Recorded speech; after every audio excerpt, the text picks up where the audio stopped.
Welcome to session 163 of our Samui Reel. As you all know, we started back in 2021. It's been just over 3 years we've been doing this group, and we cover a number of different topics, as you know. Recently, geopolitics has been a main focus of many of the talks. We're very honored here to have politician and former UK Member of Parliament for Northwest Leicestershire, Andrew Bridgen, speak to us tonight. Can I please ask that everybody during the talk that you just remain silent and listen, and at the end we'll have an opportunity to ask questions of Andrew. Okay? So ladies and gentlemen, put your hands together. A big welcome for Andrew Bridgen. Thank you, Andrew. Okay, my name's Andrew Bridgen. Until 6 weeks ago, I was a Member of Parliament for Northwest Leicestershire, and I was first elected in 2010. What I'm going to tell you this evening will be disturbing for some. Some of you will already know it. The politicians, certainly in the developed world, that you think are representing your best interests, they're not, ladies and gentlemen. They have been. The party system has been corrupted. It's been usurped by corporate interests, big corporate interests, and those of globalists such as the World Economic Forum, through their instruments such as the United Nations and the World Health Organization. Are we all right? Can we hear me? Yeah. A bit of my background. I'm not a normal politician. I was selected for Northwest Leicestershire by a public poll to choose which candidate they wanted to stand for the Conservative Party in 2010. So it wasn't party members who voted me to be the candidate, but the Conservative Party didn't mind because they didn't think that Northwest Leicestershire was a winnable seat. It was the 83rd marginal target seat for the 2010 election. The party didn't give me any money. I used my own money for the leaflets, and I got in that way. In fact, David Cameron told me in 2008, 2 years before the election, that Northwest Leicestershire was a dump and it wouldn't be a Conservative seat, and that he wasn't giving me any money. I told him when he was leader of the opposition that I didn't need his money to win. I'd use my own money, and that we would win. And if he felt like that about my seat, it was probably best he never came again. And he's a man of his word at times, because I can promise you he never came to my seat ever again. But that wasn't the best way to get along with someone who's going to be the future Prime Minister. But I was elected in 2010 with the second biggest swing in the country against the Labour Party, 12.5% swing in a seat. We weren't supposed to win, but we did. And pretty much straight away, as a newly elected MP, I got embroiled in something with constituency work, where two of my constituents came to see me shortly after the election and told me a story of government corruption, a cover-up, the fact that they were wrongly accused and convicted of fraud. And that started me off on a campaign that lasted all of my political career. My constituents were Michael and Susan Rudkin. He was a sub-postmaster in Ibstock in my constituency. He'd been elected to be the leader of all the sub-postmasters in the UK, the chairman of their National Federation of Sub-Postmasters, to represent the interests of those sub-postmasters. And he told me that at part of those duties, he'd gone down to Bracknell, to Fujitsu's headquarters on a visit, and he'd been inadvertently shown Fujitsu engineers altering the computer records and accounts in sub-postmasters' computers remotely without their knowledge. And many, many years later, that led to the uncovering of the Post Office Horizon scandal, the biggest miscarriage of justice in UK history. Over 1,000 people wrongly convicted due to bugs in a computer system, which were denied by Fujitsu and the Post Office for more than 20 years, something that was known to all the politicians. But you will remember that the newly incoming Conservative coalition government with the Lib Dems in 2010, one of the priorities was to sell off the post office. So they didn't want any problems with computer systems. And those 1,000 people who were criminally convicted wrongly were just collateral damage. And there were many, many other thousands who had to repay money that they didn't owe. So at an early stage in my political career, I got to see the darker side of politics, shall we say. And certainly where the post office scandal was concerned, they weren't working for the people in any respect. They were seeking to cover up.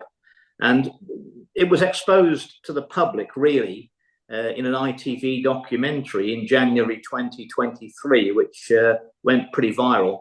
The sad thing is that if you to look back in the Hansard record, which is the record of all speeches given in the chamber of the House of Commons, 9 years earlier, everything that was in that ITV programme was also on the parliamentary record, because I gave Michael and Susan's Rudkin account of exactly what had happened, and it all proved to be true.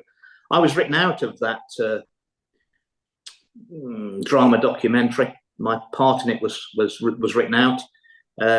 It's interesting because the man who actually did the forensic analysis, paid for by the post office themselves, was my suggestion. That was Ron Warmington of Second Sight. And also what that demonstrated to me at that time, which we're seeing again, or seeing again repeatedly, is that from 2014 onwards, I knew all those sub-postmasters were innocent. I'd explained to ministers that they were innocent.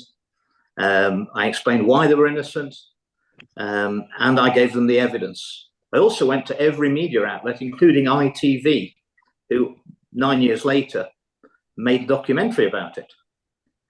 I went to the BBC, I went to Sky, I went to Channel 4, I went to the Times, the Telegraph, and the Daily Mail. And I said to those journalists, you run this story with this evidence, you'll get an award for this, because these people are all provably innocent. And here's the evidence from a Fujitsu whistleblower. But none of them would. And I think with regard to excess deaths, the COVID-19 so-called vaccines, and the vaccine harms, the WHO treaty, what's really going on in Ukraine and Gaza at the moment, we're seeing very, very selective media coverage, to the point where, certainly in the UK, I threw my TVs out. You'll see there's an empty bracket on the wall behind me. I threw my TVs out last October, and I haven't missed them. They are nothing more than state-funded propaganda. So I also exposed in 2018 the boohoo fast fashion exploitation of labour in the city of Leicester, which is some 15 miles from my constituency, which had been going on for well over a decade. Probably about 8,000 people working in sweatshop conditions in the UK. Some of it was modern slavery, where there were illegal migrants, and they were being paid somewhere between £2.50 and £3.50 an hour. The minimum wage in the UK is over £10 now, so you can see the competitive advantage of paying those sort of labour rates for firms who thought they could get away with it. That was another cover-up. It was covered up for years. I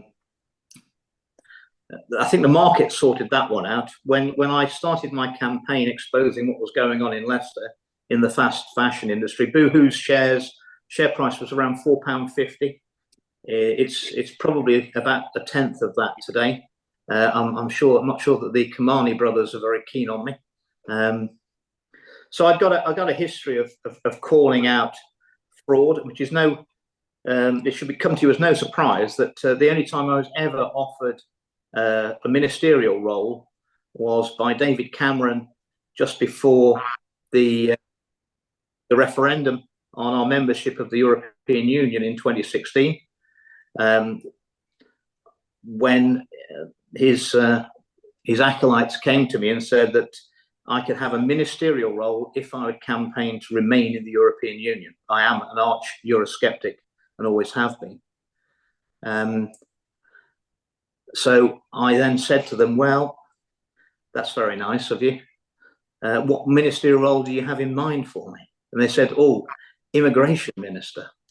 I said, well, tell the Prime Minister that I'm flattered that he'd want me to be immigration minister if we stayed in the European Union and I had no control over immigration. So I told him I was going to vote. I was going to vote and campaign to leave the European Union. I was one of the people who persuaded Boris Johnson to back the Leave campaign. He is a politician who basically looks at his own self-interest. He was indifferent to either side of the argument, but he saw that political advantage lay with him backing Leave, and he is a formidable performer. I ran Leave for the whole of the East Midlands in the UK. I was up against Ken Clarke, who was leading the Remain campaign. And Boris Johnson decided to come visit me on the campaign trail in Ashby-de-la-Zouch, in my constituency at the time, the day before the referendum. And I told Boris Johnson that we were definitely going to win the next day at the polls. And it was interesting, Boris Johnson's reaction to that news. That wasn't what he wanted to hear. He wanted to be a glorious defeat. The whole of the establishment were pretty much committed to keeping us in the European Union, and they thought they were going to. The reason they didn't is because people who, and I realized this quite early on, we're going to have a high turnout, and people who didn't even normally vote were going to turn out, and it was all going to be on the turnout. When the pollsters poll people in North West Leicestershire and the rest of the country before that referendum, they would ask them, are you going to vote to leave or to remain? And they say, I'm voting to leave. They'll ask them a question, did you vote at the last general election? Are they going to say no? Did you vote at the one before? No. Have you ever voted? No, but I'm going to vote this time. And of course, they put them down as zero chance of turning out because they've got no track record of voting. I knew as soon as I saw the turnout figures that we were definitely going to win, because people weren't going to turn out for the status quo, they're going to vote for change. We normally, until the last election, which I could tell you a few things about, we're pretty high turnout in North West. So we turn out about 70%, 74%. That was the turnout to get me in 2010. We turned out almost 80% for the referendum. And North West Leicestershire voted 61% to leave. The whole of the East Midlands voted 59% to leave. And indeed, it came as a bit of a shock to a number of people, including Mr. Farage, who'd actually conceded a defeat on the night before the votes were even counted, which may or may not have been to get the betting odds to shift so he could make a lot of money. I'm not convinced of that myself. And I think, looking back now, the two things happened in 2016 which altered world events, which were democratic decisions that the establishment really didn't want to happen. Firstly, the UK voted to leave the European Union. And I can tell you, for the next 3 years in Parliament, the whole system ground to a halt. And all we were doing was arguing about how we were going to leave. Not very little other domestic legislation went through. The country carried on working. And the other thing that happened in 2016, which the establishment desperately didn't want to happen, is that Donald Trump was elected president in the United States. And I think, had those two things not happened in 2016, many of the tyrannies that we've seen inflicted around the world since would have happened considerably earlier. I think that the Agenda 2030, which all the governments of the world have adopted, and not really wishing to tell the people that they have, that agenda basically stopped for three and a half years. And I think it's the fact that they've had to try and catch up over the last 4 years, 5 years. I think that the speed of that change has woken an awful lot of people up who wouldn't have been awakened. And that actually is a very, very good good thing. So when we got round to the pandemic in 2019, we'd only had an election in the UK 6-7 weeks before it was called. We had a December election. I love a December election. Days aren't very long here, so you only have to campaign for 6 hours a day. No one goes out after it's dark. It's much better than having 12-hour days where you can be out pounding the streets, annoying people for 12 hours a day. By 2019, 9 years after I'd first been elected, I churned Northwest Leicestershire, which was always the poorest constituency in Leicestershire. Colville, where I'm speaking from now, was considered the most deprived town in the county. I managed to turn it from that poor relation to the wealthiest constituency in Leicestershire. With my business background, I'd got a lot of new business in. We'd replaced the council, which had been socialist since 1983, and was very anti-business, with a new council. A lot of the councillors were my councillors.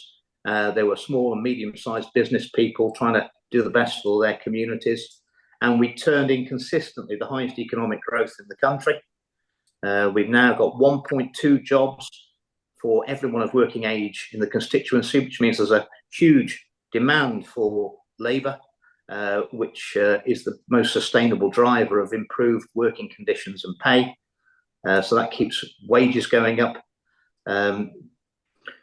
We're now the only part of Leicestershire with above average UK household incomes.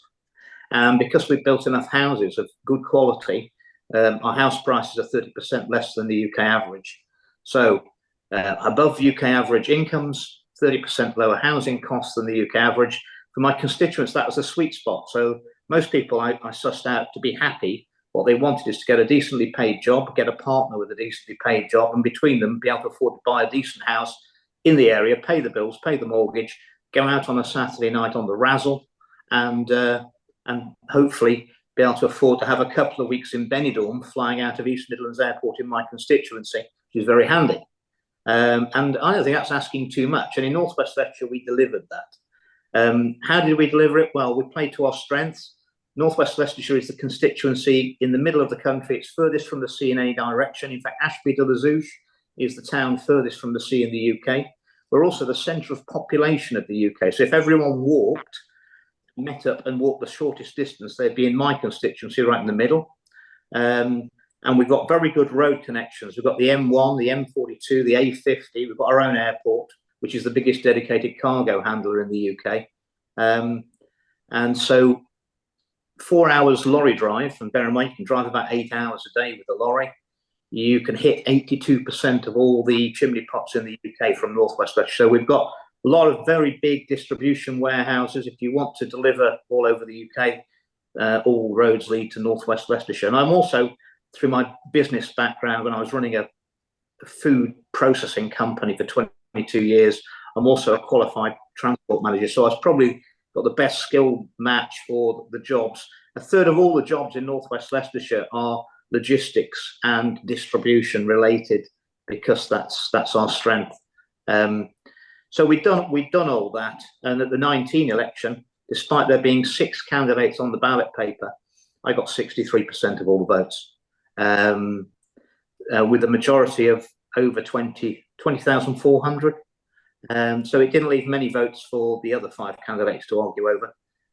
We were almost at Eastern European levels of ballot stuffing without having to do the ballot stuffing in North West Leicestershire, which is quite interesting. We delivered all this, and then suddenly 6 weeks later we go into COVID and subsequently these lockdowns. And I don't know, I think there's a reason I was an MP at that time. When I look back, just because I was interested in it, at Nottingham University many decades ago, I had studied biological sciences, and I specialised in biochemistry with genetics, virology and behaviour. So I could understand the scientific papers coming about concerns about the safety and efficacy of the new vaccines. I was watching scientists who were being absolutely pilloried in the press for raising any concerns against the science. And whether that's consensus, scientific consensus, or apparent consensus on the madness that's net zero, or the safety and efficacy of messenger RNA gene therapies to be injected into our bodies, anyone who tells you ever that the science is settled on anything, that just isn't the way that science works. Science has to be challenged. Every doctor that is newly qualified will be told on the last day in medical school that half of what they've been taught will be proven to be incorrect within 10 years, and they've got to keep retraining. That's the way that science moves. So anyone that tells you that the science is settled and there'll be no debate on any topic, that should raise a red flag. And there were more red flags being raised at that time for me than the Chinese Communist Party have got, quite honestly. So my concerns festered. I spoke out in our parliament in December 21 when the Omicron variant had raised its head in South Africa and the government were looking at putting us into another lockdown. During the lockdowns, I've looked at people who tried to do the best for themselves and their families. They'd set up businesses. I saw them going out of business in Northwest Leicestershire as they were across the country. And quite honestly, the number of suicides during the lockdown had gone from, we were getting more a month than we usually had in a year in my constituency, which was tragic. These people were just the collateral damage for a deeply flawed policy, which had no scientific basis. So I spoke out in December 21 against Plan B, the Christmas lockdown, against the masking, against the mandating the vaccines for all NHS staff. I voted against the government on anything else, spoke against it in that debate.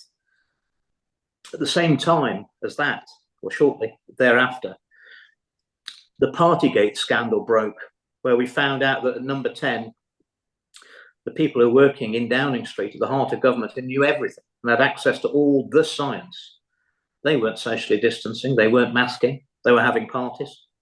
They weren't worried about their killing granny by taking the virus home. They knew that it was all an act to drive compliance. And that was deeply, deeply wrong as far as I was concerned. I was the first MP to call for Boris Johnson to resign, which again didn't give me many brownie points with the leadership. My concerns increased, and in 2022,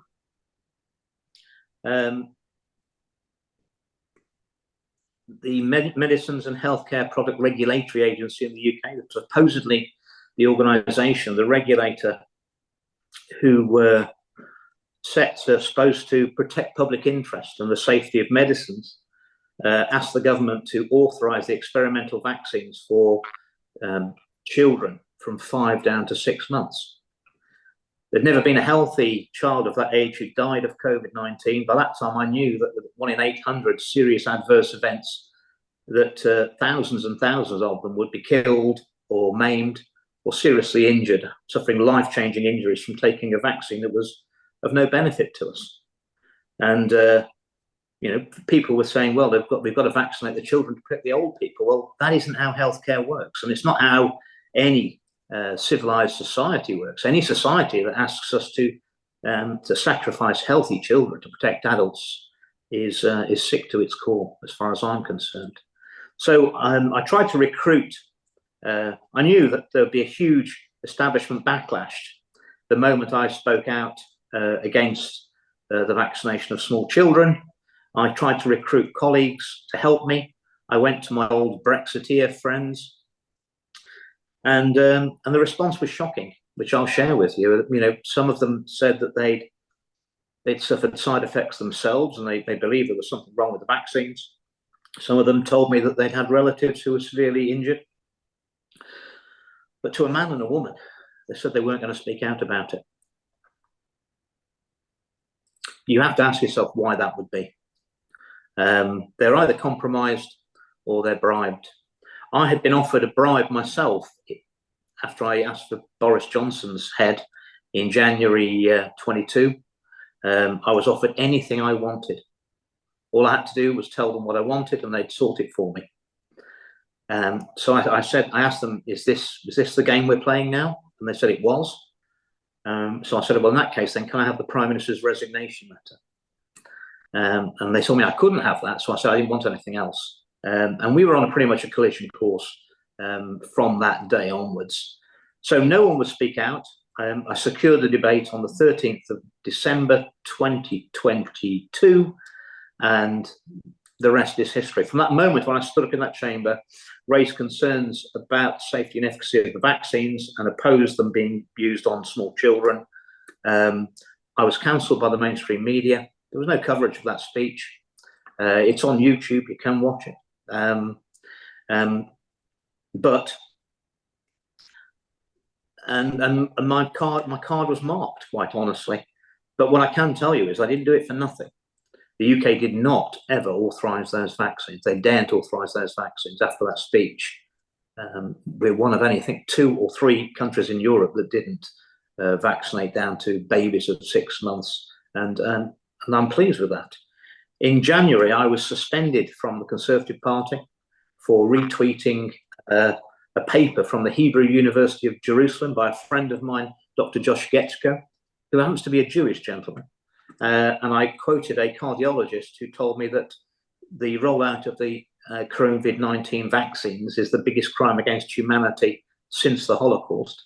And I was suspended for anti-Semitism, which is interesting when I was re-quoting a Jewish person. That was just a kangaroo court to get me out of the party. And before they threw me out, I had my hour-and-a-half chat with them, raised my concerns about the vaccines again. I raised my concerns about the use of midazolam and morphine, which I believe had been the euthanasia of 35,000 at least vulnerable elderly who were in our hospitals, who were moved into care homes to make way for the first wave of COVID patients who never arrived.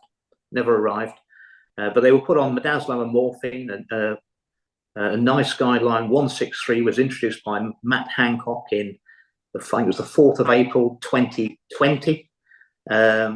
Midazolam and morphine are a lethal combination, which is a respiratory suppressant, makes you gasp for breath and slows down your respiration.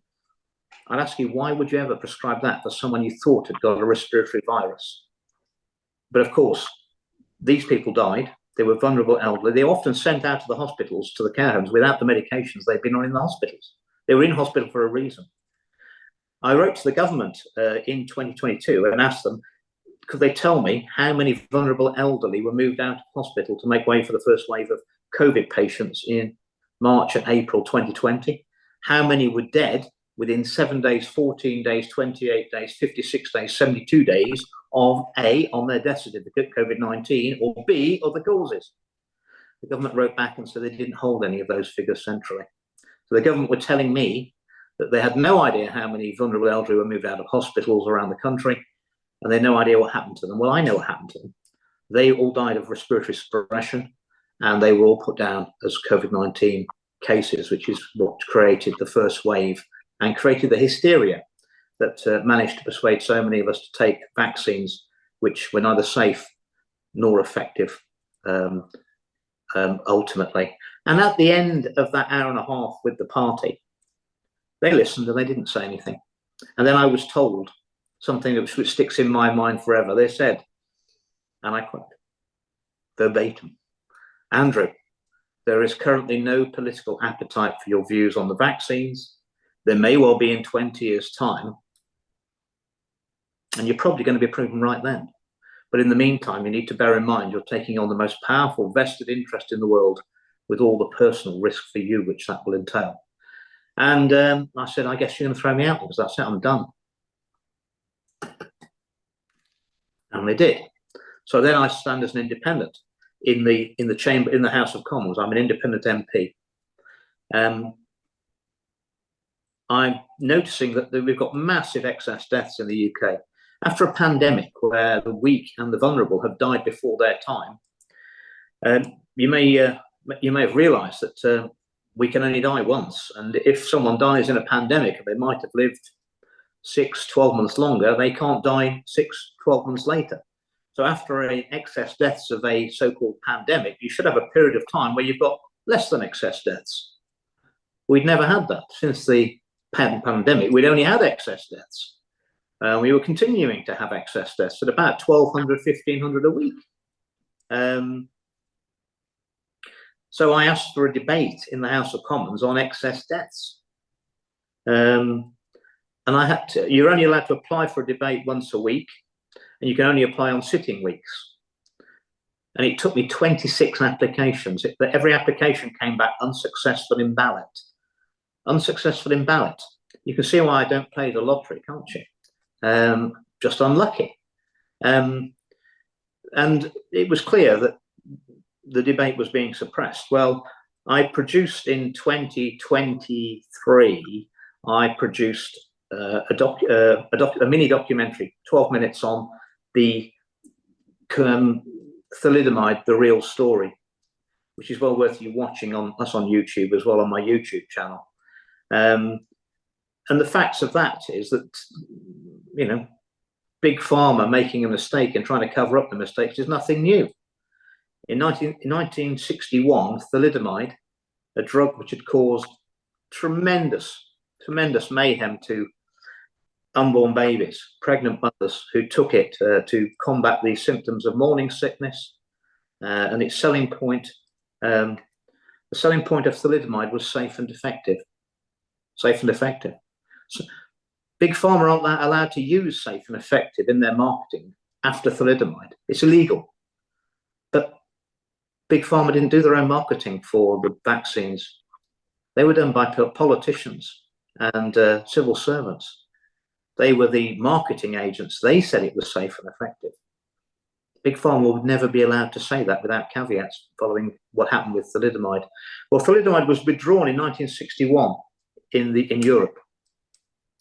It was withdrawn in Brazil in 1962. But doing my research, I found out that it was 1972 before the word thalidomide was allowed to be mentioned in the chamber of the House of Commons. And it went to the Court of Human Rights in Strasbourg, and 3 judges there ruled that consecutive speakers had deliberately suppressed all debate and questions on thalidomide and the harms it had done for 11 years. And I sent that video in the summer of end of the summer in 2023 to the Speaker of the House of Commons, Lindsay Hoyle, with the note. I said that I didn't want history to repeat itself. And 2 weeks later, he gave me a debate on excess deaths in the October, which was the first one in any parliament in the world. And that then I think was a bit of an icebreaker. I also, in December last year, on the 4th of December, I managed to get some world experts. I raised £22,000 to fly in people from all over the world. I had David E. Martin, Dr. David E. Martin. I had Dr. Ryan Cole. I had Robert Malone. I had Peter McCullough on video link. I had Mike Yeadon on video link. I had the fantastic, the UK's most cited oncologist, cancer expert, Professor Angus Dalgleish. I had Steve Kirsch, the analyst over from America as well. And we presented for 2 hours the evidence of concerns around the safety and efficacy of the vaccine, of COVID-19 vaccines, to all the MPs and Lords who would attend the private meeting in Parliament. I actually got 22 MPs to come and sit there for 2 hours, and then they signed my demands for further debates on this issue in the House of Commons. And we had a further debate, or a full debate in the Chamber of the House of Commons in April 2024, which, although it was sparsely attended by colleagues, if you listen to the transcript and if you listen to the video, it was very well attended by the public gallery. And the gallery in the public gallery in the UK Parliament is separate. We're separated from them by bulletproof glass, which is supposed to be soundproof. They made so much noise cheering that debate that you can hear them, and that rocked our Parliament. It's never ever been heard before. We got round to When I spoke out in March 2023 about the safety and efficacy of the booster campaign, there's a massive difference between these so-called vaccines, where they had to actually change the definition of vaccine to get them in.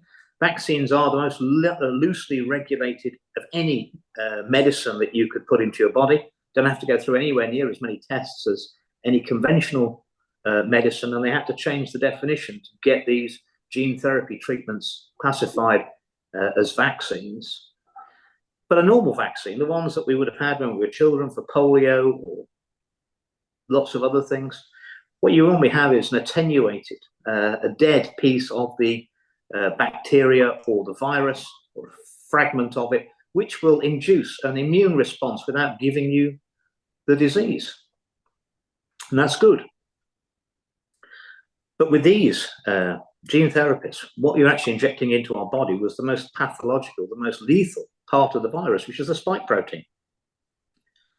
With the many concerns about that, many concerns about the lipid nanoparticles that were coating the genetic material, many concerns that these vaccines, so-called vaccines, were not effective. There's no evidence that they actually prevented any deaths really at all. All the evidence that they are responsible for the excess deaths around the world. I went to Norway, spoke there, met a professor from the University of Western Norway Institute of Science and Technology who produced an interesting paper that I've read, where he found a correlation between countries' levels of vaccination in 2021 and excess deaths in 2022. So tight was the correlation, he came up with a calculation that for every 1% of your population that were vaccinated in 2021 with the experimental gene therapies, you had a subsequent 0.1% increase in excess in mortality in 2022. And I asked him face to face, when are you going to get this peer reviewed so that other scientists stand behind you?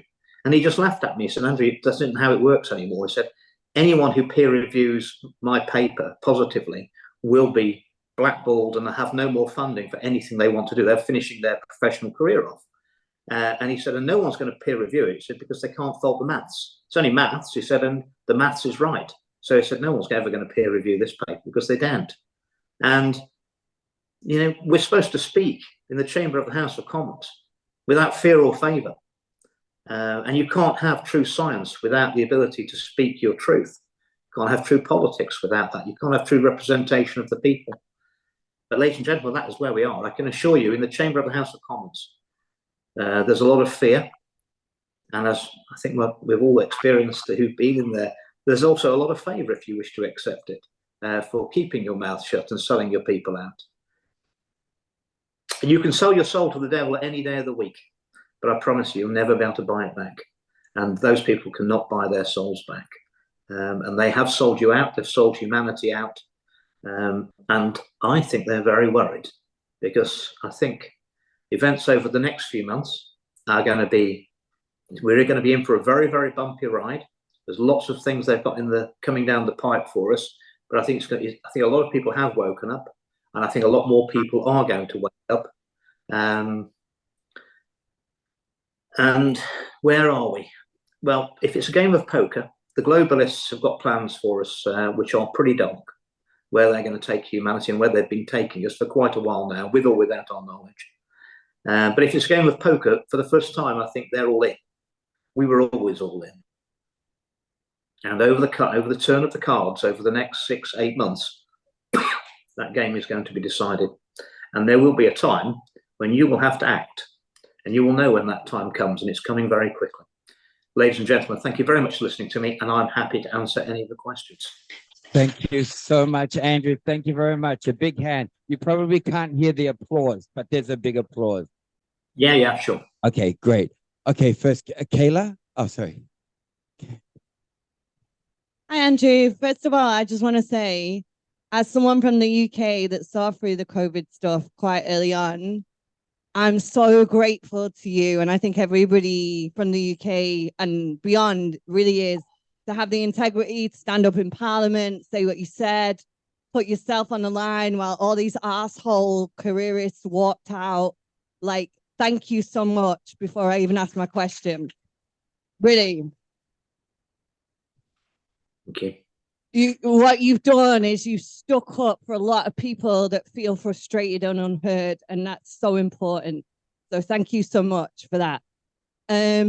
Secondly, I just wondered, how do we deal with the kind of, not just the globalists, but the kind of banking elites that kind of do all this stuff? Because in my mind, you know, you and Jeremy Corbyn on the other side are the only politicians in the UK Parliament with integrity. And I don't mind having differences in opinion of how economics works, so long as my politicians have integrity and give a shit about the people. But to me, it seems democracy is a massive sham. And obviously, if you look at the cover of The Economist back in 2018 for 2019 with a pangolin in front and the Four Horsemen of Apocalypse, where the Statue of Liberty is wearing the mask, and then you find about Keir Starmer being an MI6 stooge. How do we deal with the fact that democracy is a sham and really these people pushing the interests of the establishment or the global elitists? Like, how do we as the people push back on that when the majority of us don't even realize what's going on? Well, you're right. I mean, we're not in the politics of right and left. I mean, that is the illusion of choice. Certainly in the UK, and I think around the world, the political party system has been taken over. It's a conduit for corruption. And of course, those who fund and set their policy and exert power over the political parties, if they own the blue horse and the red horse and the yellow horse, when the race is run, they don't really mind which horse wins. I did say before the election we had 8 weeks ago, that wasn't a race between the blue and the red team to the finish line. It was actually a relay. It's a baton handover. And the only loser in that race was going to be the British people. And we will see that, having delivered Labour an enormous majority. And maybe before we finish, I'll have a few minutes to tell you how they sorted my seat out for me. It's unbelievable. It isn't just America where they fix elections, I can assure you. So what we have to do is we have to say no. No is a very small word, but if millions and billions of us say it, it will have huge resonance. No to the WHO. No to. We've got to take back our individual sovereignty. I know. I'm sorry to tell you, and you probably already know, your parliaments will not provide the solutions that you need. They will be the last places that would admit what the problems are even. They won't even discuss the problem, let alone look at the solutions. It's going to have to come from the bottom up. If we keep taking it, they're going to keep giving it out. And they're going to be, and the rate at which things are coming down the pipeline, the WHO treaty, the amendments to the International Health, they are going to get approved before the next pandemic. And the politicians have given away your sovereignty to an unelected, unaccountable, non-tax-paying, diplomatically immune from prosecution organisation, where the Director General was appointed by an unholy alliance of Bill Gates and the Chinese Communist Party, exerting absolute control over the population of the world when they declare a public health emergency of international concern. And there are two on the horizon, the monkeypox and the avian flu. I've already looked at the research on the test results, which avian flu vaccine is being manufactured in the US now for distribution this winter. The analysis I've seen, it's 4 times more lethal than the COVID-19 vaccines were. 4 times more lethal. They were 1 in 800. This is at least 1 in 200 of the people who died, who took the trial, died, and the mean age was 35. It's still approved. They're lethal. Absolutely lethal, and you'll be mandated to take them, and we have to say no, and we have to protect the children. It is all about the children, and I can assure you of that. And I don't think we can't. I don't want to talk about you. You've all heard the so-called conspiracy theories around the children. They're true. They're 100% true. And quite honestly, those of us in this room and myself, the bad things that have gone on in this world have gone on with or without our agreement, but on our watch.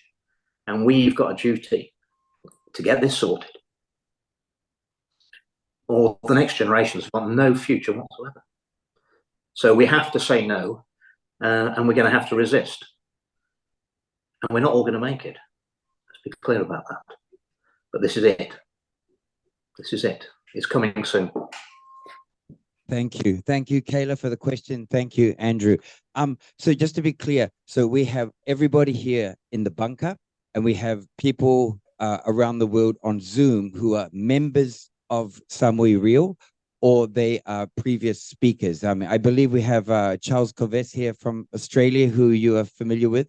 He's watching. We have quite a few other people around the world watching. So feel free to let loose and feel free to say anything. I mean, if we put this video out, we'll ask your permission and we can edit anything out like we have with Pepe Escobar in the past. We had to edit 3 minutes out. So feel free to say anything you like. Okay, thank you. I'd like to go to Eamon McKinney, Dr. Eamon McKinney. Yeah, hi, Andrew. Just echo everything that Kayla said previously. Much having the courage to do what you're doing. Could I refer back to something I heard you say in a previous interview? I'll paraphrase. Then Prime Minister Rishi Sunak went to the British generals. He said, I don't want a war with Russia. They said, we're already at war with Russia. He said, can we win? They said, no. What are we to make of that? Well, that's not the account I heard. I heard that Rishi had told the generals, the admirals and the air vice marshals that he didn't want to be openly a wartime leader. Yeah, I mean, what we're seeing in Ukraine is a travesty of the truth. I mean, what was there, 30, 40, 50 US biolabs on the border in Ukraine? If we look, just look at what's happened since 1991 when the Soviet Union collapsed. We've moved NATO and Europe 1,000 miles nearer to Moscow. Moscow hasn't moved Russia any nearer to us. Putin's been very clear for a decade that he's not allowing NATO or anyone else to put nuclear missiles in Ukraine on his border that can be in Moscow in 30 minutes. That is not unreasonable. You'll recall, I think it's 1962, the Cuban Missile Crisis, when the Soviet Union tried to put nuclear missiles into Cuba, 90 miles off the Floridan coast. America kicked off. There's nothing surprising in all of this. We have poked the Russian bear in the eye repeatedly, and we continue to do it. And in Britain, we supposedly believe in nuclear deterrence. That's why we have 215 warheads on our Trident missiles submarines, supposedly permanently at sea response, to be a nuclear power so that no one attacks us. Yet we are deliberately provoking and attacking a nuclear power that has 5,800 nuclear warheads. Do we believe in nuclear deterrent or not? There's no doubt about it. The Storm Shadow missiles that the UK sent to Ukraine are being fired by UK personnel. They may not be uniformed as in the British Army, but I suspect that only a few months ago they were. They will be contractors. So we've got UK personnel firing UK-made missiles out of Ukraine into Russia. That is war. And every other nation in NATO is doing exactly the same, and have been doing for quite a while. That's something that they've just never squared with the people, never had approval of that. Parliament's never voted on it. And Mr. Vladimir Zelensky, he was a comedian and an actor before he became prime minister. At the end of the day, he's now worth about 1.3 billion. I didn't know being a comedian in Ukraine paid that well. Yeah. We are shipping huge amounts of money out to Ukraine in so-called war support, or as we used to call it in the honest days, money laundering.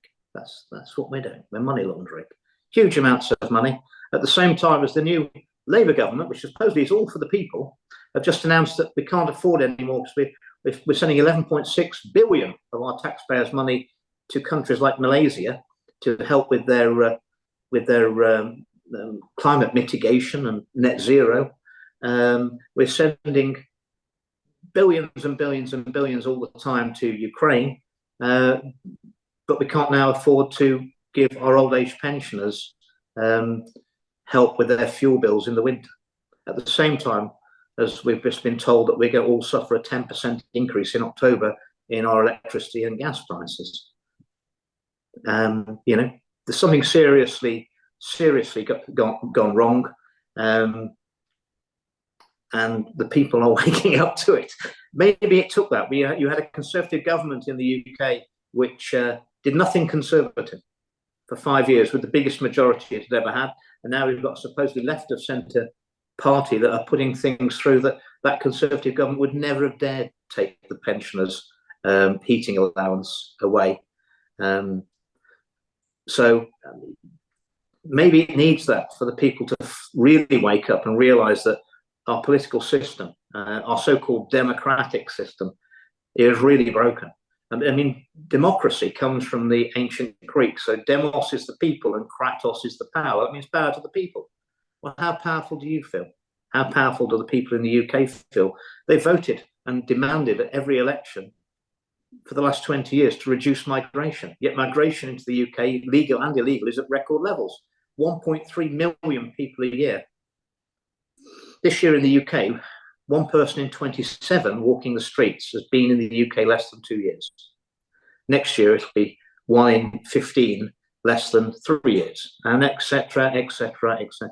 It doesn't matter how many times the people vote and make their views heard. It doesn't matter which party's in government. Migration stays the same because our politicians at the top are not serving the people. They're enthralled to their masters, and that is the World Economic Forum, Agenda 2030, and everything that's involved in that, which is the breaking down of borders, the end of sovereign nations, mass migration. That's where it's all going, and everything else around our politics is a pantomime to amuse the people. And of course, then we can have the bread and circuses. We can have general elections, but the football will be on soon, and the rugby and everything else, and the cricket to distract people. And they set us up to fall out with each other. They put Christians against Muslims, Jews against Muslims, Jews against Christians, men against women. While we're fighting amongst ourselves and arguing amongst ourselves, they are putting plans together and implementing plans which are extremely detrimental to every single one of us on this planet. And that is part of the distraction. Thank you. Thank you. Thank you, Eamon, for the question. Thank you, Andrew. Can I go to Andy? Sorry. Thanks. Sorry, we have quite a few questions, Andrew. I'm just going to take a few more from the bunker, and then I'll go to Zoom. Yeah. Andrew, thanks very much. I'm a fellow Leicester person. My mother, years ago, my mother was a very senior health officer there. She could never get to the bottom of what she thought was going on in a number of children's homes there in terms of child sexual abuse and stuff. So with all of that, and I've had a big company in the UK where I know I was basically nailed by the regulators repeatedly, but I just kept going and fighting them and always won because I was doing stuff they didn't want me to do.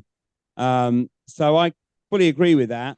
And I'm not 100, I've never been massively preoccupied with conspiracy theories, but it's blatantly obviously to me that people have been bought. And my opinion of all of this is ultimately that it's not going to get changed by voting in Parliament. And unfortunately, the question is how do you change it if you don't go out on the street and change it? Because I don't think there's ultimately any other way. That's not what I would naturally say, but it's the feeling that I have now is that the only way it's going to change is for people to get out on the street and actually break the status quo. I can't see any other way. I think we've got 10 years, otherwise it won't happen. I think you're absolutely right. It's not going to come from parliamentary law. It doesn't mean we shouldn't lobby elected representatives. We should let them know what we're thinking, of course. but it will ultimately require people on the street and peaceful protest on the street in such numbers that it cannot be ignored. And if that requires us to withdraw our support for our respective governments by not going to work for a while, that may have to shake the whole system. And what we need to move to is a system of more, what I will say, direct democracy. We need much smaller parliaments where we just can keep an eye on those representatives rather more tightly, and they need to initiate any legislation. We need a lot less legislation. If legislation and more passing of laws made the country better, and we'd have the best country in the world in the UK, because we've got in Victoria Tower, the far end from the clock tower in our parliament, is where they keep all the laws. And there's 4 miles of shelving stacked up with laws on vellum. So, I mean, we got more laws than anybody else. And legislation is very seldom the best solution to a problem.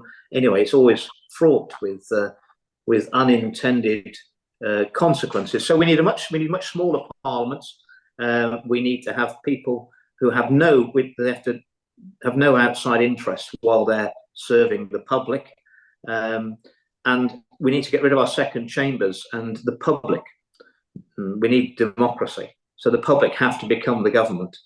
And we need to have public referendums probably every 3 months, where all the laws that have been brought forward have to be publicly debated, and you have to vote on them. So ultimately, you are the government, and people will say, well, that's a pain in the backside, and I'm not really interested in politics. Well, I always say that two things to those people. Well, unfortunately, you might not be interested in politics, but I can assure you that the politicians are very interested in you. And if we can stop this, we must put a system in place that can make sure that power cannot be centralized like this again. We need to move power down. It needs to be broken up. We don't want a national health service. We need that has been corrupted. We need to move to regional health services that are closer to the people. We need to move power back to the people.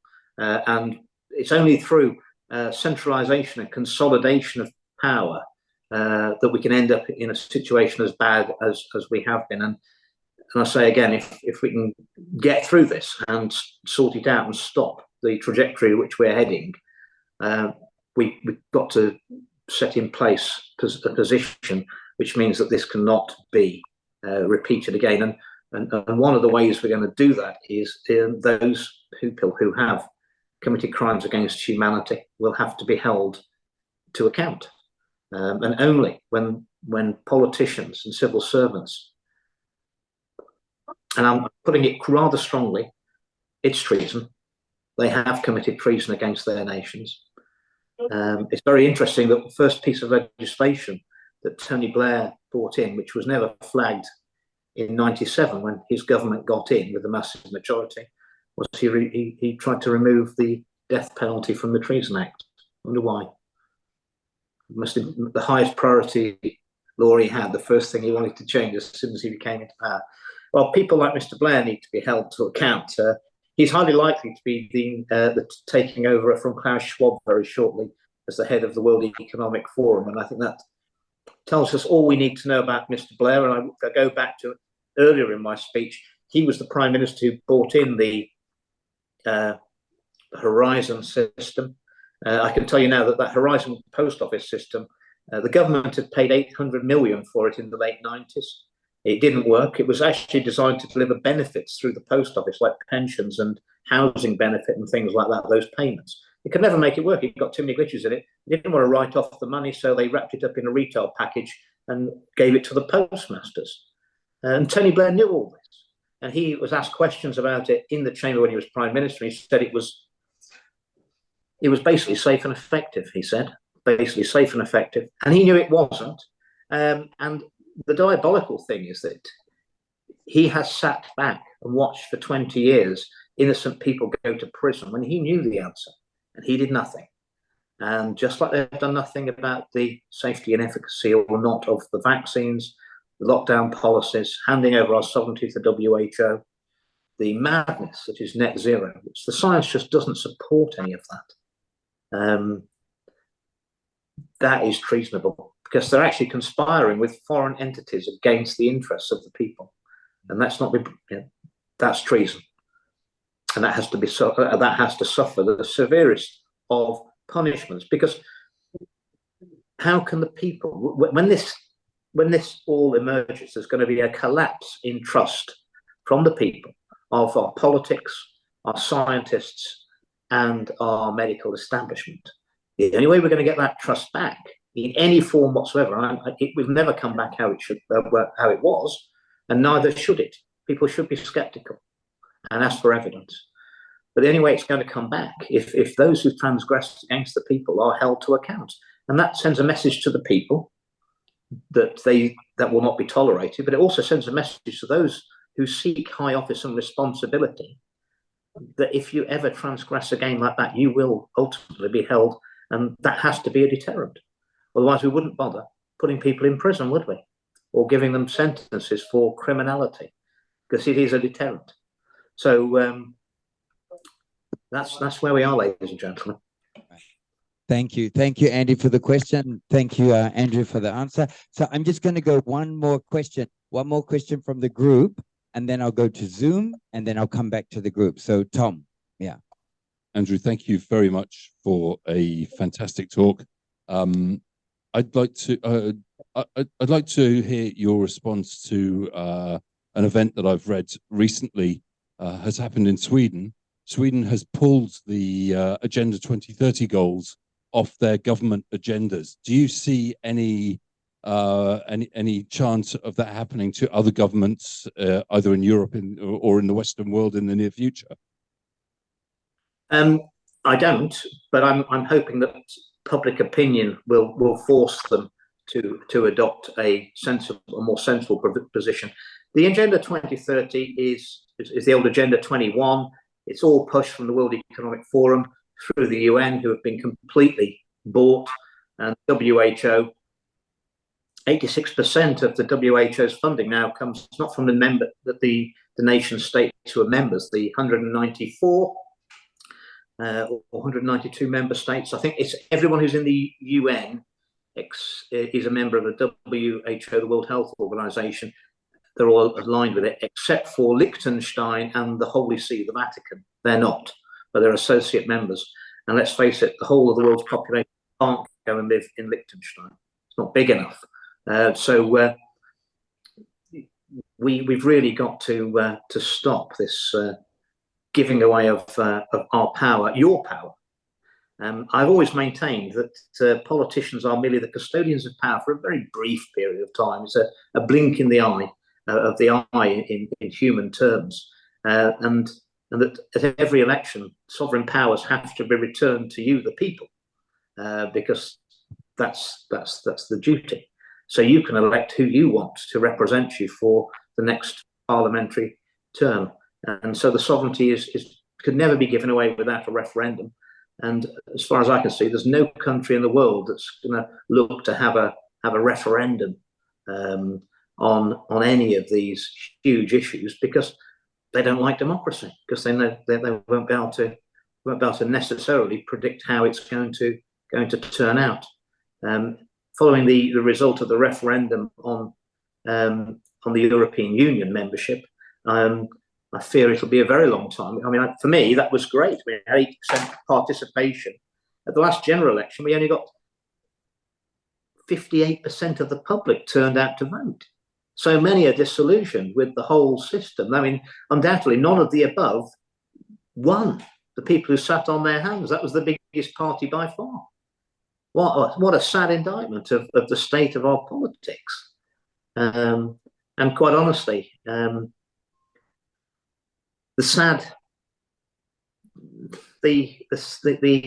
tragic pantomime that is the UK politics of the blue and the red team, the Punch and Judy show. The pantomime's so tired that they had to bring in a new character to liven it up, a Widow Twankey character to liven up the old pantomime. So everybody knew the story, and that character was Nigel Farage. It was Nigel Farage, to try and just flog the dead horse a bit longer and get a few more yards out of it. I'm afraid Nigel Farage is not the answer. Is not the answer. I'll share with you, I spoke to Nigel Farage almost 2 years ago. I told him all of my concerns about the COVID-19 vaccines. And he said to me that he wasn't going to be talking about vaccine harms. And if I knew what was good for me, I shouldn't be talking about vaccine harms as well. He also knows all about Labour's plans to take us into the UK now into a defence pact with the European Union, something we don't need because we're in NATO and all those nations are NATO nations.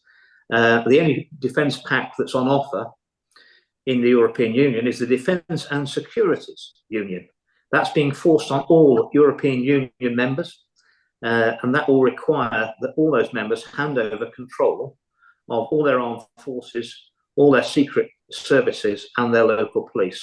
So when Labour take us in, bear in mind, Keir Starmer will say we're not going back into the European Union, we're not rejoining, but he's going to try and take us in to a pact with the European Union, which will give Ursula von der Leyen full control of the British Army, Navy, Air Force, MI5, MI6, GCHQ, our nuclear deterrent, and our local police force. Let that sink in. But we're not rejoining the European Union. We voted to leave. What could possibly go wrong? Thank you, Tom, for the question. Thank you, Andrew, for the answer. So I'm just going to jump over to the Zoomers. I think I have a question from Tim. Tim, yeah. Can you just adjust your volume, turn it down a little bit, please, mate? Oh, sorry, is that too loud? That's perfect now. Okay, all right. Andrew, thank you very much for an amazing talk. As you know, I'm a good friend of Liam, who's a good friend of yours, Liam in Dubai. So I have a couple of questions to ask you. You said you could tell us some things about the recent election. What were those? Okay, well, my concerns about how the election was going to be run in northwest Leicestershire. I mean, bear in mind, at the last election, I got 63% of the vote. Okay, I was in the Conservative Party, but the locals were not averse to voting against the Conservative Party with me because I'd led the Leave campaign in 2016. The Conservative Party, the Labour Party, Liberal Democrats, they were all for Remain. And yet 61% of the people in here backed me and backed Leave against all those political parties. The election in northwest Leicestershire 8 weeks ago said that I got 3% of the votes. Now, that's laughable. A lot of very strange things happened. Over a year ago, I'm out of the Conservative Party and told them I was standing as an independent. The whole of the elections department, which handles the general election in northwest Leicestershire at the council, I heard only after it had happened that they all resigned on the same day and were all replaced by a whole new team on the same day about a year ago. How often does that happen in local government where the whole of a department leaves on the same day? And when I asked the chief exec, I said, what's going on? None of these people have ever left all the time I've been an MP for 14 years. Now everyone's gone on the same day. And she said it was time for them to move on. I mean, what does that mean? Okay. Now, also, when we got to the count, which was at the new Sports and Leisure Centre, it was announced, and I've never seen a returning officer so nervous. I thought she was standing for election herself. And she was so nervous, and she said that we're not going to get onto the count proper until possibly 2 a.m. in the morning when we get all the ballot boxes in. That's 4 hours to bring the ballot boxes in. Normally takes, it says that's my 5th general election. Normally takes 40 minutes to get all the ballot boxes in. Where the ballot boxes were coming in, they cordoned off a whole part of the car park with security so no one could get near the people who are bringing the ballot boxes in. That's never happened before. Every time I go outside the house, when I go to the supermarket, the cafe, fill my car up with fuel, people say to me, I voted for you, Andrew. What happened to where's all the votes go? Every time I go out, people know. It's not.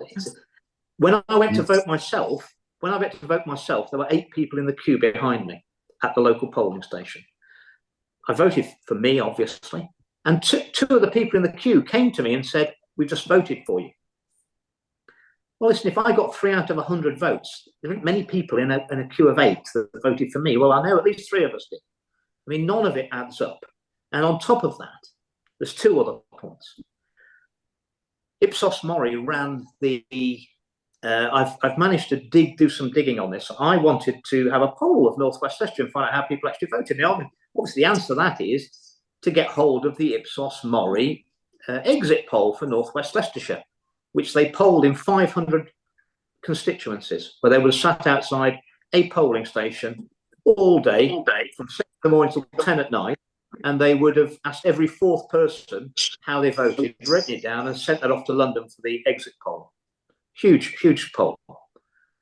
I find out that although North West Leicestershire was supposed to be in the exit poll, that 2 weeks before the election, it was cancelled when the top people at Ipsos Mori said they didn't want to poll North West Leicestershire. Why didn't they want to poll North West Leicestershire? Why didn't they want to poll? And also, I'm so hated by the political establishment and the mainstream media. They really do detest me. That if it were true, and I only got 3% of the poll, and I was humiliated and abandoned by my electorate, it would have been all over the national press that the conspiracy theorist MP who thinks that vaccines are not safe and effective has been rejected by his electorate. There is not one word of it in the national press. They don't want to talk about it because they don't want to rake it up, because something went seriously wrong in North West Leicestershire, and everybody knows it. Yeah, certainly sounds like it. Right. I have next question was about the. You mentioned something about the child conspiracy. Which children conspiracy? Were you referring to? Okay, Tim. Sorry, I just make this the last question, and then I'll move on to someone else after this. Yeah. Well, okay. Well, that's going to be a brief answer, and then Andrew, you mentioned we're talking about child trafficking into the UK and internationally, and it's massive. Okay, yeah, okay. I just wanted to make sure. But you also, my last part of my question is, you said we're in for a bumpy ride and the stuff coming down the pike. What are you referring to? What am I referring to? Well, I think the establishment will do anything they can to disrupt the election in the United States. I think whether you love him or hate him, we're pinning a lot of hopes for change on Trump, especially now that Robert Kennedy Jr. has aligned himself with him. I can't think of anyone better to be running this an investigation into the CIA and the vaccine harms than him, quite honestly. And the establishment are petrified. They're going to do anything they can. They've thrown the book at Trump, love him or hate him. They have thrown the book at him, and they know if he gets in, he's going to come after them, quite rightly. And they're going to do everything they can with them. And if that means pushing us into a third world war so they can cancel an election, I wouldn't put it past them. They are so desperate to hang on to the power. They know the consequences for themselves if they lose power. They're not going to give it up willingly or easily. And so they're going to, and they know that people who are scared, hungry, unwell, are much easier to control. And they've used those weapons on us during COVID-19 and the lockdowns. They will use them again. And whether that's fear about monkeypox or avian flu or all of them, so they can have more posting ballots, which are easier to manipulate in elections, they will do that. They will use every tool in their armory because the stakes are so high for them to hang on to power. So the collateral damage to mental health and well-being and the economy, they are minor concerns to them. And I think we are going to be in for a very bumpy ride between now and November. And I think if Trump gets in, I think it's highly likely that the financial markets they'll create a crash probably before Christmas, which will be a pretty big one, because the Ponzi scheme of the fiat money system is about ready to pop, and they would try and bring down all the fires of hell on the Trump administration as soon as it gets into power, if that happens. Thank you. Okay, thank you very much. Thank you, Andrew. Thank you so much. Thank you, Andrew. Okay, can I just go to Charles? Are you there? Yes, I'm here. Yeah. Do you have a question? I do. Andrew, one question. Can you share with us, it's great to see you again, can you share with us the mental perspective that you take? Because you say, just say no. And I'm absolutely with you. Do not comply.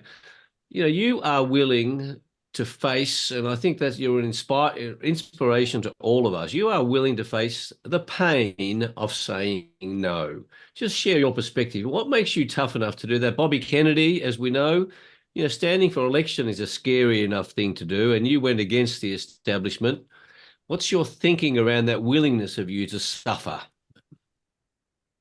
Well, I think not being willing to stand up, and I mean, some people that they know what's coming for us. Some people want to have the mentality that I'll keep my head down, and the fox is in the hen coop and it'll eat me last. Well, I mean, that's not a palatable solution to me. I don't want to be eaten last.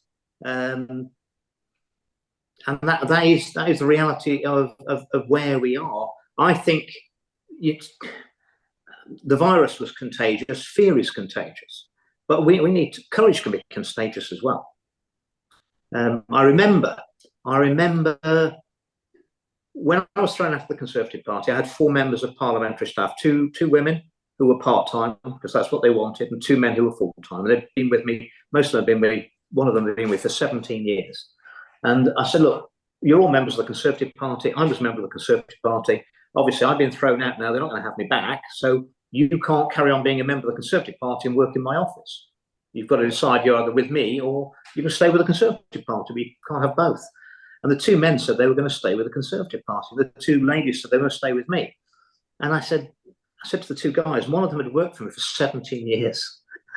And I said, what's going on? Everything I've said, it's true. You've seen all the evidence. You've uncovered it with me over the years. This is all true. And they said, yes, they do. I said, why are you staying with the Conservative Party then, who are perpetrating this against you and your family? And they said, well, we've also seen what they've done reputationally and financially to you, and we don't want it done to us. So my parting words to them were, so what you're saying is you don't mind me going over the top to try and protect your wife and children, but you're not man enough to do it yourself. And they never answered me, and I left it that with them. But I mean, that's where we are. We don't need 100% of the population. We don't need probably 10% of the population, but we will need somebody to stand up. And I couldn't look myself in the mirror. And also, they have done so much to me, so much attacks on me personally and financially, that they pretty much left me with nothing. And when you're on your knees, there's only one way is up. And if they put your, I'm using too many analogies now. But if your back's to the wall, you've got to come out fighting. And in a way, where they put me has really backfired on them, because I've got very little left to lose. Beautifully said. And Pat, giving these opportunities for all of us to hear Andrew speak is a wonderful reminder of that need to stand up for what we believe in. So I congratulate you, Andrew, for doing so. Thank you. Thank you so much, Charles. Charles, based in Melbourne, Australia. Thank you so much. It's a brilliant question. Andrew, everybody's applauding your courage, but you can't hear it because I'm holding the mic. Okay, thank you. So I'd just like to go to perhaps Pat Cornwell or Drago. Do you have a question? Drago? Yeah, I would like to ask, well, considering that you mentioned Tony Blair, he's done quite a lot against the entire world, I would say, not just the UK. So what do you think about his engagements during the wars in Yugoslavia and his support for the invasion of Iraq in 2003? Do you think he should also be held accountable for that? Absolutely. I think we need to get to a position where those who hold power are held responsible for all their actions. When we, even more recently, we've had Boris Johnson was told by Biden in March 22 to go out there and tell Zelensky not to sign the peace deal, ratify the peace deal that he'd agreed with Russia 4 weeks into that conflict, which means that all the deaths in the Ukraine after the first 4 weeks, Biden and Boris Johnson have got a lot of blood on their hands. They're up to their armpits in it. And of course, the monetary rewards for those politicians, whether it's delayed until after they've left office from the military-industrial complex, is massive. is massive, and the corruption is such that I'm, even half the people who were helping me supposedly for the last 2 years, it turns out they actually weren't helping me. They're actually working against me. I'm afraid if you have a price, it can be paid, because the other side have such wealth, and most people do have a price. The only people who are good to me now, you've got to be people who your price is your life. If your price is not your life, you can be bought, and you will be bought. Okay. And Boris Johnson, Tony Blair et al. Yeah, I'm afraid I think they sold the people out. Okay. Thank you. I couldn't agree more. Yeah. Thank you. Drago, by the way, is based in Belgrade, Serbia. Serbia? Oh, Belgrade. Okay. Thank you, Drago, for the question. Thank you, Andrew. We'll just go, if I may, Diana, you have a question? Yeah, I'll go one last question on Zoom and then go back to the bunker. Okay, yes, very quickly. First of all, Drago, I'm coming to Serbia, to Belgrade next week, so might try and contact you. But yeah, Andrew, thanks very much. I'm in England, and of course I know of you very much. I don't know if you're going to be at the Together thing that's coming up later next month, the AGM and the talk. But my question is, what's happened recently with the arrest of Pavel, the Telegraph boss, and things like the assassination of Mike Lynch and his partner, who are involved in Dark Trace and all sorts of other intelligence operations? What are your thoughts and on the, there's the sort of looming prospect of how they're going to come and destroy any chance of free speech? Do you have any words of? Of course they are, and we have to resist them. But I mean, it is a sign of desperation, isn't it? Yeah, but if they cut off free speech, how are we even going to communicate? Well, human ingenuity is quite. They can't stop us talking to each other, can they? I mean, they're trying to intimidate people to the point where you don't ever talk about what you really believe. They want self-censorship. I would suggest that, from experience, if you speak to your neighbours, you might think, well, I don't speak to them about certain topics because they're a bit taboo, and I'm the only one thinking it in the street. Well, I think, to be honest, when you speak to your neighbours, you'll find you're not as alone as you think you are. And they're all sitting in their silos thinking, oh, we can't talk about this because no one else is allowed to talk about it, and we don't support it. It's actually the majority of people are in that situation. And if they're not, they soon will be, because events that are coming down the pipe to us will shake even those who are still sound asleep at the moment, I'm afraid. And perhaps that's what it's going to take. But we have to call it out for what it is. I mean, what do you need to censor? You never have to protect the truth. The truth can look after itself. The only thing you have to protect with censorship is lies. That's the fact. Yeah, yeah, of course. But I mean, I speak to everyone all the time. I'm always trying to strike up conversations and wake people up a little bit if I can. But as you know, being in England as well, with what's happened with the riots and the dreadful things to those people, like the grandmother who posted something on Facebook and deleted it. Yes. We've just had Notting Hill Carnival with stabbings galore, arrests, and I'm sure nothing will happen about any of that. Well, Starmer's not even going to address that situation. It doesn't suit his narrative. And what has always happened and always will happen all around the world is, will always, whether it's digital ID or digital currency or a digital health passport and vaccine passport, will always be sold that we have to give up some freedom for more security, more safety. And the fact is, and the evidence always shows, that anyone who's willing to give up personal freedoms for safety, ultimately they end up with neither personal freedoms nor safety. So we need to understand that and see the game they're playing. And we still need to say no. And if that means we have to go out and protest, we'll have to go out and protest. Thank you. Thank you. Thank you, Andrew. Okay, I'm going to bring us back to the bunker. I'm going to go to Paul with a question and then to Kathy. Hey, Andrew. Great speech. Really enjoyed it. So the question is, COVID left the room, right? I'm not sure where it went. But what do you think's coming next? Well, it could be monkeypox. Well, they've declared a public health emergency of international concern already on the monkeypox. It's interesting they've not declared any public health emergency of international concern about the millions and millions of people who've died as a result of the vaccine harms. But I mean, a few hundred people possibly have had some monkeypox in Africa, and the whole world has to potentially face another lockdown.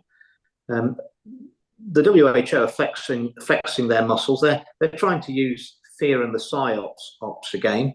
But I mean, they're making the vaccines ready for the bird flu, and the power of big pharma is that unless those vaccines are sold to governments, they're not going to make any money out of it. And as you all know, or you should do by now, that the fiduciary duty of the pharmaceutical companies is to make profit for their shareholders. It's not to give you, me, or anybody else on the planet safe and effective medicine. That's the only fiduciary duty they have, is to make profit.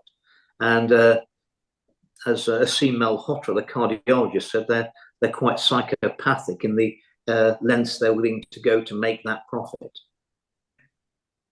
Great. Thank you, Paul, for the question. Thank you, Andrew. So I'm just going to take us to Kathy. Tom's got the mic. Thank you very much. Okay. Kathy from France. Why do you think the World Economic Forum wants such a mass migration to Europe, please? It destabilizes. They don't like cultural and national identities. It breaks down those the boundaries. If you haven't got borders, you haven't got a country, and it's impossible for the UK to have a free at the point of use health service and a benefit service that picks up people when they're unemployed, unless we limit the number of people in the country. I'm just going to let anybody in. Those systems will just disintegrate. Why are they doing it? Well, also, we're having a lot of excess deaths in developed countries, which the governments don't want to admit. And the number of newly arrived migrants in the workforce has risen from 15% in the UK to about 27%. We've got an extra million people, 800, 900,000 since COVID, who've already been declared in the UK that they're long-term sick and unable to work. They've had to be replaced. 1 in 27 people walking the streets in my country today, been in my country for less than 2 years. Next year, it'll be 1 in 15 or something like that. If these levels of migration keep continuing, 1 in 15 will have been here less than 3 years. And after that, it'll be 1 in 8 less than whatever. And, effectively, we are being replaced. But we're being replaced because, A, we're not having many children anymore, with various fertility problems and a lot of psyops on all of that. And, the Western lifestyle is not conducive anymore as it might have been. And there's plenty more where they have come from. I do worry about the developing world. I mean, there is half of the world that the globalists struggle to control because they have no internet. And that is but that's the poor half of the world. And it's clear from agricultural policy around the world and Agenda 2030, reading between the lines, that we are being set up for a food shortage around the world. In the UK, they're basically we only produce 55% on a good year of the food we consume. They're taking 20% of the agricultural land out of use. So we're going to drop that again with more mouths to feed, because there's 1.3 million people piling into our country every year. More mouths to feed, less land to feed it on. Well, I mean, we are heading for a food shortage worldwide. These are policies being pushed all over the world. And unfortunately, that half of the world which the globalists can't control because they've got no internet, they won't be able to afford the food. Well, first of all, a lot of them are going to starve to death horribly, and the rest are going to be heading our way. Yeah. Thank you, Kathy, for the question. Thank you, Andrew. Yeah, I think the food shortage thing is something that everybody can see coming. Not to entice you, but we are quite lucky here on the beautiful, idyllic island Samui. So I'm sure everybody would love to have you and your family come and visit us, say next year in March. Yeah, yeah. We have a number of other people coming next year in March, so just keep it in mind. Don't want to plant the seed, but it has been planted that we will be having another big meeting next year. We'd love to have you over. So I'm just going to move it on to Elena Diagileva, and she's got a question for you. Hello, sir. Thank you for your time. I just have a quick question for you. In regard, I want to hear your opinion and the word on the street for entertainment purposes regarding the 15-minute cities and that the low traffic neighborhoods and the closure of smaller airports in the vicinity of England, and how it's going to affect in and out travel, and the timeline, and if you think it's going to be affected by the election happening in USA. Well, let's yes. Well, all of this is the Agenda 2030. Let's have a look. I just happen to have this here. Yeah, the charts. We love it. We love it. You can take a screenshot of that. That will show you that, yeah, flying. So 2030 to 2049. Well, by 2029, it says all airports except Heathrow, Glasgow, and Belfast close with transfers by rail. By 2030 to 2049, all remaining airports in the UK close. Right? This is the Agenda 2030. They don't want to talk about it because they've never squared it with the people. Any party who actually stood on that manifesto, by 2030, they want they'd really like to have very, very few people with their own motor transport. But of course, Mayor Khan in London, he has 3 Range Rovers, top of the range armored Range Rovers. He goes around in a convoy, and when he wants to go to a restaurant, his cars park on the double yellow lines with impunity. And it'll be much better for him running London when nobody else has got a car, because he'll be able to just zoom around. So it won't affect those people who are bringing all this in, but it's a way of controlling the rest of us. The 15-minute cities are essential. They've got to restrict you in a 15-minute city if they want to remove the car usage. The precursor to that has been low traffic neighborhoods, where cities in the UK who are C40 cities and getting money from the globalist funds, the World Economic Forum funding, some of them have implemented that with very little consultation with their people. But I'm glad to say I took up the plight of the people of Exeter in Devon, the county town of Devon. They had a low traffic neighbourhood, the bollards just came in, and suddenly out of sort of a big area of housing, there was only one road to get back to the main road. All the other roads were cut off. And I was sent film where, obviously these bollards aren't on your sat navigation system. Neither are on the sat navigation system for the ambulances and the fire engines. Can you imagine when there was an emergency and the ambulance is stuck the other side of the bollards and can't get through? They're not on. Anyway, after a massive public outcry, and it was resisted by the local government, who kept saying that in public meetings it was very split, 50-50. Some people, 50 wanted it, 50 didn't want it. So, the Facebook group for those who wanted the low traffic neighbourhood in Exeter had got about 250 people, and the Facebook group for the ones who didn't want it was about 3,000 people. But the council said it was very close. Anyway, eventually that public pressure has paid off, and a few weeks ago they had to rip all the cameras and all the bollards out and went back to normal. And that is the answer, is not to tolerate it. Because also as well, once you've got that housing estate of hundreds and hundreds of houses limited, that there's only one way out, when it comes to the next lockdown, they've only got to put one barrier across and you're pinned in your houses.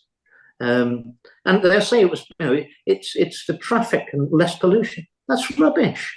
Because everyone actually had to go, whenever I spoke to people, they said, well, when I have a taxi now to go somewhere, I have to pay more because he has to go all the way around. So it's obviously more polluting and certainly not better for the people who are on the one route in and out of the housing estate, where there used to be many routes for traffic to get to. You've got the position where some people were taking the miles extra to take their children to school because the bollards have been put in that blocked their route. And not so all of these things have been brought in without any democratic mandate. They were never discussed in the Chamber of the House of Commons. They've never been agreed with the public.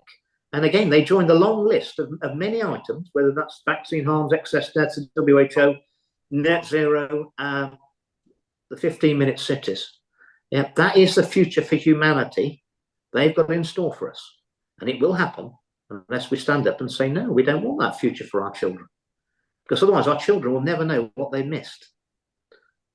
Okay. Thank you. Thank you, Elena. Thank you, Andrew. Okay, I'm just going to close it up here for questions. Actually, I'm not going to close it up because we have some special I lied. So can I just, you could be in politics if you could lie like that. That's what I'm told by the group. Yeah. So I'm just going to say, so interestingly, so our group started with 9 people back in 2021. I didn't have time to write it to you, but we've gone from 9 original members in 2021, and then it's in the midst of COVID. Like there's absolutely nobody on Koh Samui because we're a 100%. We are a tourist island destination. Nobody coming into Thailand. All we had were the local people, basically. And like out of the woodwork, I was so surprised because our group, for the sake of accountability, our group is by introduction only, referral. So we went from 9 people to 12 to 20 to 30 to 40. And despite the fact that the roads were completely empty, we managed to get up to 75 people in a meeting here during COVID when there's nobody outside. It got to the point we had to have everybody park their motorbikes and their cars away from our place. We're at Green Lake. We had them to had to have them park away from us because the police were looking for places where they can see bikes parked next to each other. They'd pounce on them and they'd get us for having more than 10 people, concentrated in one area, which is totally illegal. So we went from that, and now we've had about 670 people come to an in-person meeting on Samui. So what is in the bunker where we are. But what's really interesting is we hold a lot of events here at our place. And I get to meet a lot of different people around our small little island. It's only 238 kilometers, beautiful sandy beaches, wavy palm trees. You've sold it to me, don't worry. You've sold it to me. Then I won't push it. Great. And then what we do is it's surprising that when we had this group and we started this group, it was word of mouth only, introduction. We have a mission statement, we have code of conduct, and we have guiding principles to make sure that everybody is civil in the way that we conduct ourselves when engaging in debate or something. Quite unlike what I see in British Parliament, I must say, sorry to say. But, it's quite interesting that so many people that I never knew existed or even lived on this island came out of the woodwork only at that time. And so many people that I'd never, ever seen before suddenly turn up, come in, and the group has grown. And we've now had, 670 people come in person to at least one meeting. Now, some of those people have gone back to their respective countries and they're on Zoom now watching. Some of the people on Zoom are previous speakers to the group. Like I mentioned, Charles Coves, Pepe Escobar, Matt Ehret, Cynthia Chung. We've had Drago. We've had a lot of different people speak to us from around the world. And today we have another group that actually is representing Australia that just walked into our place, thought, oh, this is interesting. And they saw our mission statement on the wall on this beautiful sandy beach island. And then they just walked in and they came, and now they're here. And they have groups in Australia which is going to come up to what I'm talking about, is the number of groups like ours that are around the world is actually a lot. And we just don't know how many because we don't communicate with each other. And this is one of our goals, is to sort of cross-pollinate from group to group. Absolutely. Yep. Absolutely. So I'm going to take the mic, shut the hell up, and I'm going to give the mic to Nikki or David. Nikki, here's a group. Thanks, Andrew. That's been great to listen to all of that. I'm just curious. I just wanted to hear your perception of the upshot of what the globalist end goal is. Your perception of that. I think as unpalatable it is depopulation. Because, and you'll say, well, why would they want to do that?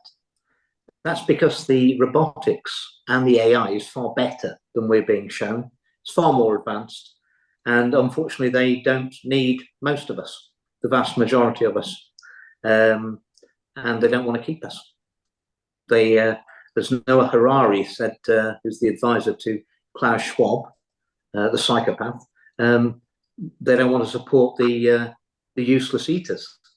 And obviously, I mean, if you've seen the robotics they've got available, which will be available in a few years' time,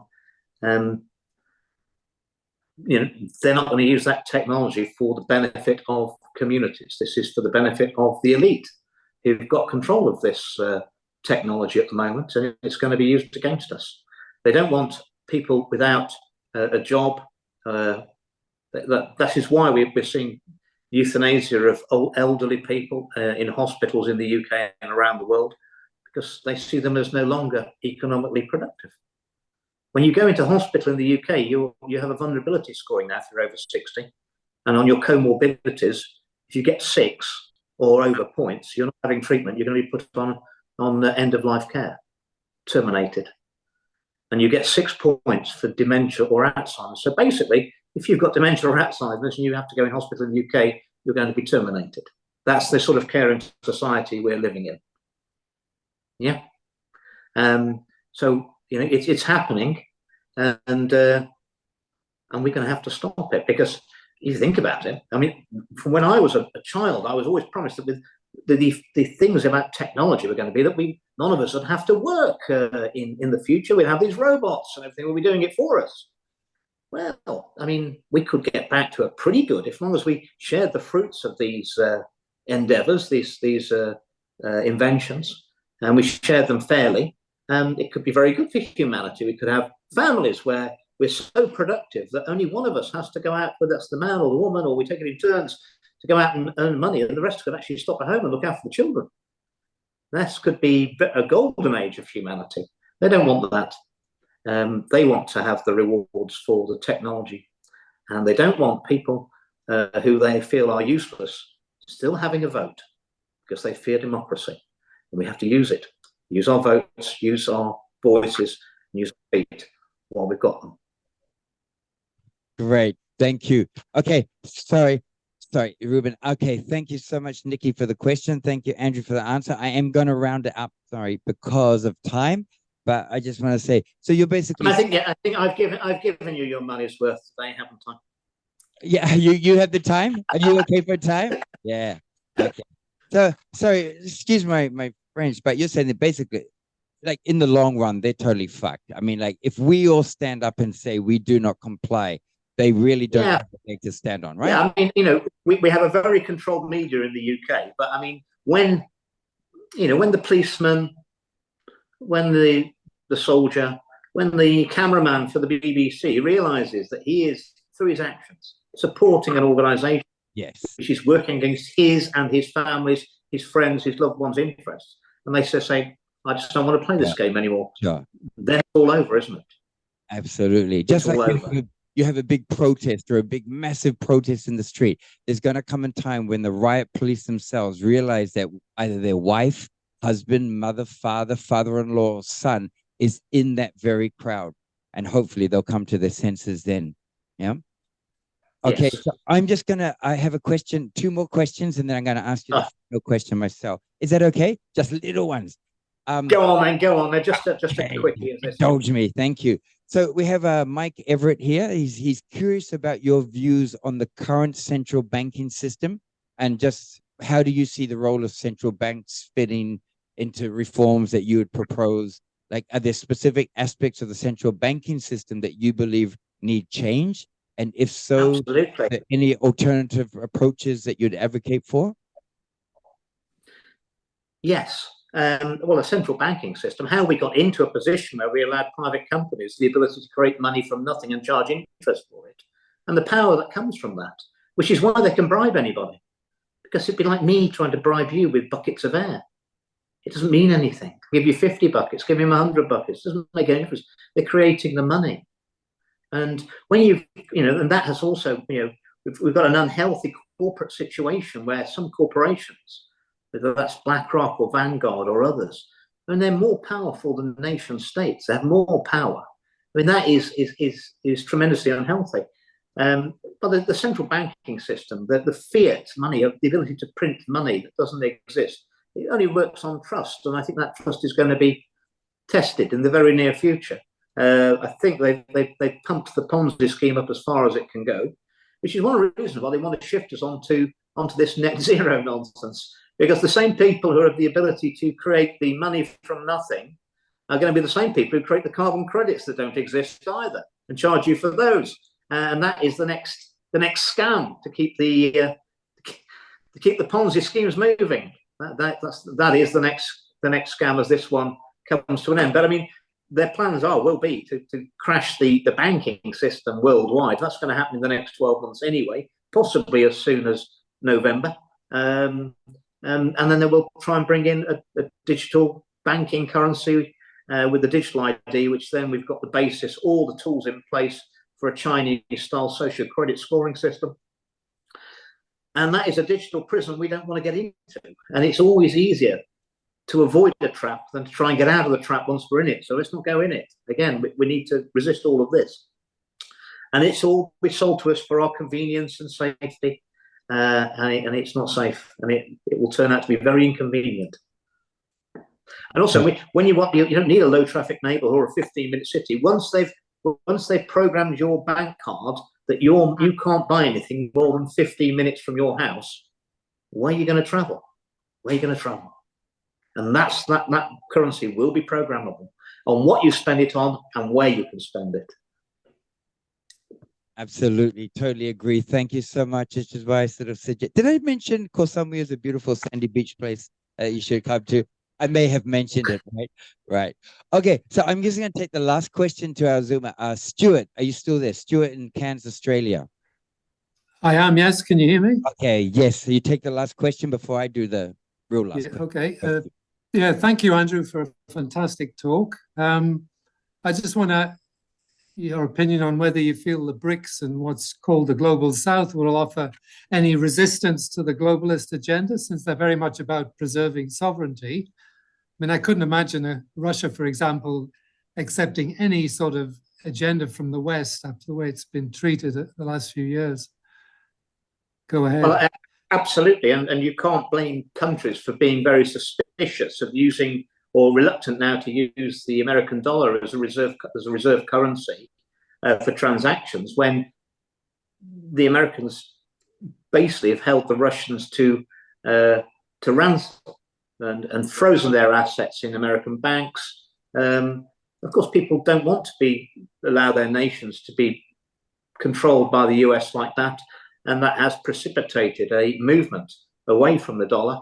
We're looking at de-dollarization. We're looking at Middle Eastern countries dropping the petrodollar, and the trillions and trillions of dollars around the world that are no longer required because they won't be trading oil or minerals or whatever in those dollars. When those dollars land back for the first time in a very long time in the US, that is going to be highly inflationary. I think that is what is going to trigger ultimately the banking collapse that we're going to see. Whether that's in a few months' time or in 12 months' time, that is going to trigger it.